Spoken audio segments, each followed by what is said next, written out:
Bentrovati con Anziani in Movimento, un'idea nata dal presidente Massimo Piubello dell'Associazione Che Spettacolo e realizzata grazie al sostegno della Fondazione Friuli del presidente Giuseppe Morandini.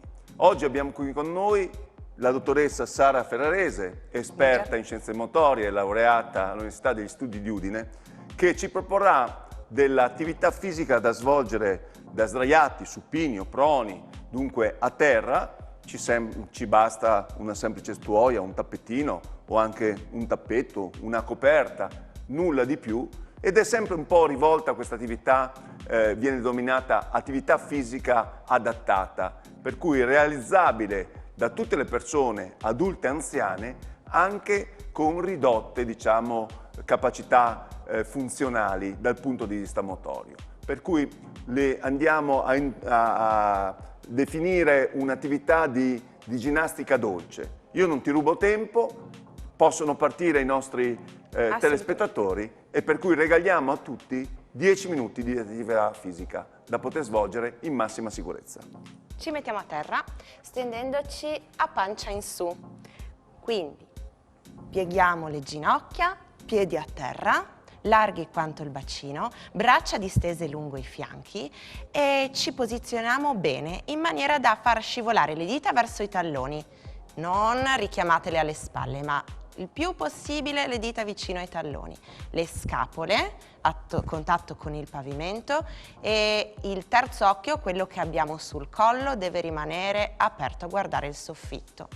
Una volta che abbiamo trovato questa posizione, quindi la schiena resta con le sue curve naturali appoggiata al pavimento, inspirando sollevo una gamba e la distendo. Farò finta di avere un pennello al posto del piede. Espirando scende la gamba, il tallone si avvicina al pavimento, inspiro torno.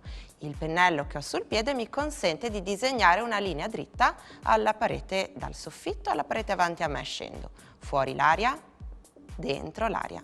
Cerco di non dondolare sull'altra gamba in appoggio, di mantenere gli stessi appoggi della schiena al pavimento. Espiro, scendo, inspiro, torno. Una decina di volte circa? Sì. Inspiro, espiro. Mi raccomando, mantenete sempre il collo bello lungo, perciò le spalle distanti dalle orecchie. E cercate di non inarcare la curva lombare, quindi il tratto basso della schiena deve rimanere appiccicato al pavimento.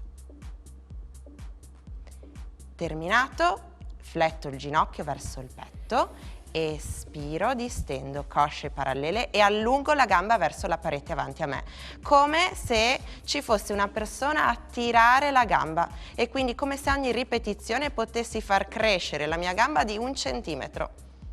Inspiro, espiro, inspiro, espiro. Mi fermo in maniera da avere le cosce parallele tra loro. Espiro, inspiro, fletto, espiro, inspiro, fletto, fuori l'aria, dentro l'aria.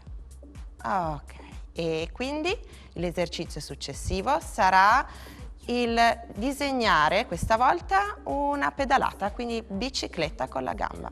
Espiro, distendo, tallone si avvicina al pavimento, inspiro, ginocchio al petto, espiro, inspiro. Fate attenzione non solo alla gamba che si muove, ma anche a quella che rimane ferma. Il piede deve essere saldo a terra e il ginocchio proiettare una luce verso il soffitto, non deve quindi dondolare, deve rimanere saldo al pavimento.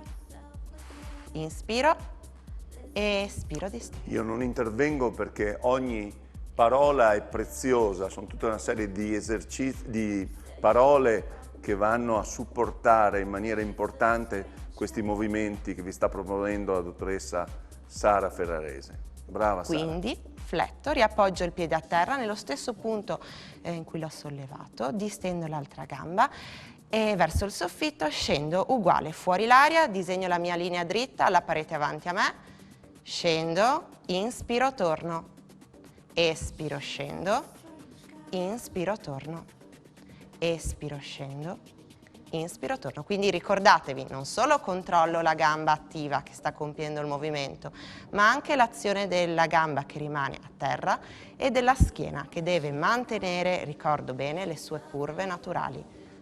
Senza inarcare, no? Senza inarcare. La parte bassa. E poi un collo disteso, lungo. Sì, rilassato, non guardatevi le ginocchia, non guardate la parete dietro di voi. E come dicevi tu, i 3 occhi, perché ne hai uno in mezzo al collo che guarda verso l'alto. Rimane aperto. E rimane aperto. Ecco. Inspiro, quindi ginocchio al petto, espiro, distendo cosce parallele e allungo la mia gamba. Dentro l'aria, fuori l'aria. Inspiro. Sappiamo anche che è importante per ogni persona, si parla dei famosi 10.000 passi al giorno, naturalmente per le persone anche in là con l'età, quando andiamo over 70, quando ne facciamo 5.000 è più che sufficiente, per cui la camminata, il deambulare è un qualcosa di importante. Faceva degli esercizi che ci richiamavano il movimento della bicicletta, anche la bicicletta in determinate situazioni sempre di sicurezza è un'attività sicuramente importante da svolgere. Però tutti questi esercizi che stiamo svolgendo di mobilità articolare, muscolare, per aumentare quella che è una flessibilità, una certa proprio autonomia poi personale nello svolgimento di tutti i movimenti che noi facciamo in casa. Non dimentichiamo che anche l'attività domestica, per cui il pulire i pavimenti, i lavori di casa, sono a tutti gli effetti attività fisica, come anche il giardinaggio. Ma dobbiamo ricordare che dobbiamo raggiungere quei 150 minuti settimanali che ci propone l'Organizzazione Mondiale della Sanità, perché con delle porzioni di 10 minuti al giorno sicuramente anche in casa, nella massima sicurezza, riusciamo a incidere su quello che è il nostro livello di salute. Siamo passati alla bicicletta, come per la gamba precedente. Inspiro, ginocchio al petto, espiro, distendo la gamba. Inspiro, espiro, inspiro, ancora 3, sempre 10 ripetizioni per arto, per esercizio, per iniziare vanno bene. Appena sarete diventati più bravi possiamo passare a 20. E torno a terra. Quindi rilasso adesso le gambe, sempre piedi larghi quanto il bacino, appoggiati a terra, appoggiate tutta la pianta del piede, sollevo le braccia e da qui inspirando porto i gomiti a terra, espiro, distendo le braccia. Inspiro, gomiti a terra, espiro, distendo, anche qui le braccia crescono verso il soffitto, quando buttando fuori l'aria distendo le braccia verso l'alto, le dita crescono, salgono. Mantengo Quando però. scendo apro la cassa toracica e porto dentro l'aria, inspirazione, e quando allungo le braccia verso l'alto eseguo una espirazione. Butto fuori l'aria, con tempo graduale molto lento. Quindi manteniamo ancora questo esercizio, la postura, la colonna, le gambe ferme, non le dimentico. Devo sempre controllare cosce e ginocchia parallele, come fossero 2 binari del treno. E come diciamo, imparo ad ascoltare i messaggi che ricevo dal mio corpo.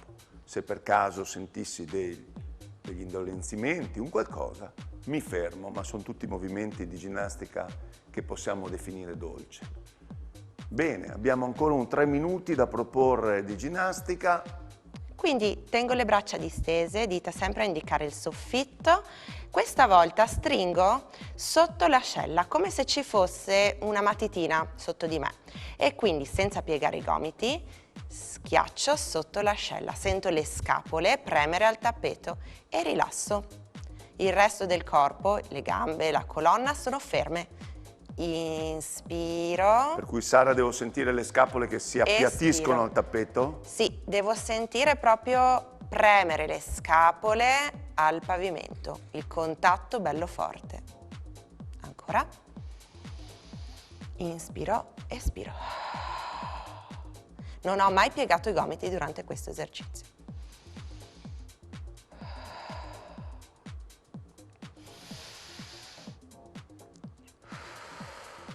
Naturalmente sarebbe importante, ma non ne abbiamo il tempo, di parlare anche di respirazione diaframmatica, no? Sì. Con la parte bassa dell'addome, della pancia, perché molte volte noi facciamo una respirazione con la parte alta, ma avremo l'opportunità di parlare proprio in maniera specifica sulla respirazione, magari proprio già alla prossima puntata. Ancora 2 volte. Vediamo proprio come si gonfia la pancia e poi buttando fuori l'aria, naturalmente, va a sgonfiarsi. Rimaniamo sulle braccia e disegniamo degli archi con le braccia, quindi inspiro, i palmi sfiorano il pavimento, espiro, palmi paralleli, dita al soffitto. Attenzione, quando i pollici si avvicinano a terra non inarcate la schiena, ma attivate bene l'addome, risucchiate l'ombelico verso l'interno, verso la colonna, e mantenete gli stessi appoggi, le stesse curve che aveva la schiena negli esercizi precedenti. Quindi inspiro, palmi sfiorano a terra, espiro. Se è troppo difficile mantenere il controllo durante il mio esercizio, riduco l'ampiezza dell'arco e quindi i pollici non si avvicineranno così tanto a terra, ma rimarranno più sollevati, quindi l'arco sarà più piccolo. Dottoressa Sara, siamo quasi al termine con Anziani in Movimento, regaliamo ancora un esercizio? Assolutamente, sollevate un ginocchio tenendo l'angolo al ginocchio di 90 gradi, il braccio opposto. Espirando fate scendere il pollice e la punta del piede verso il pavimento. Controllate bene la colonna, non si spancia, addominali forti, attivi, dentro l'aria, fuori l'aria. Bene, la vita è movimento, il movimento è vita. Grazie dottoressa Sara Ferrarese. A voi, buon lavoro!